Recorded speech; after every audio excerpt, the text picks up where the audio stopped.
Всем привет! Сегодня короткое видео о том, какую очередную мину замедленного действия постарался заложить производитель в устройство рулевого механизма автомобиля Sankyong Craftsman и как быстро решить эту проблему с минимальными затратами.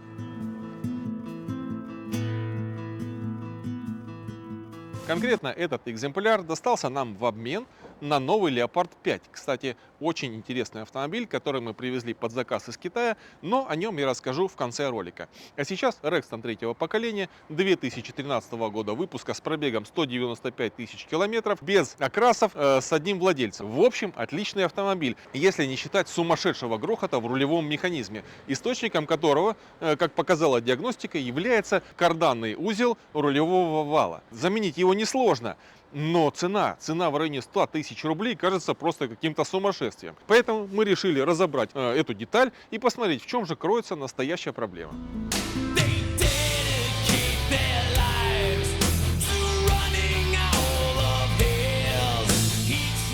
Снять рулевой вал с карданной передачей довольно просто. Крепится он всего одним болтом. Откручиваем головкой на 12 и вытаскиваем, предварительно смазав маслом. Затем достаем сам вал. Деталь довольно увесистая и создает впечатление избыточного запаса прочности. Тем не менее, внутри что-то стучит. И сейчас мы выясним, что конкретно вышло из строя, по какой причине, как это исправить и кто виноват. Крестовины работают плавно, никакого намека на износ нет, стучит что-то внутри. Разбираем дальше. Надо открутить 4 болта головкой на 10. Осторожно открываем, вытаскиваем пружинную шайбу и пластиковый эксцентрик, задача которого обеспечить плавность вращения этого узла.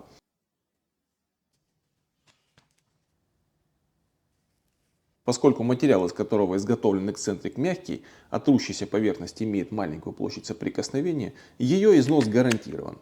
В результате появляется стук и необходимость замены узла. Решить проблему можно с помощью ремонтной втулки. Смазываем эксцентрик и надеваем на него заранее подготовленную втулку.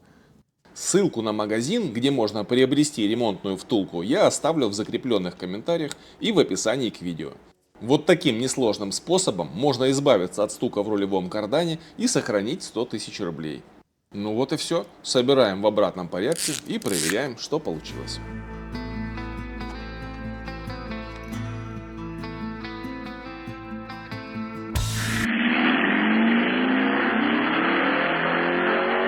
Как вы уже догадались, это Leopard 5.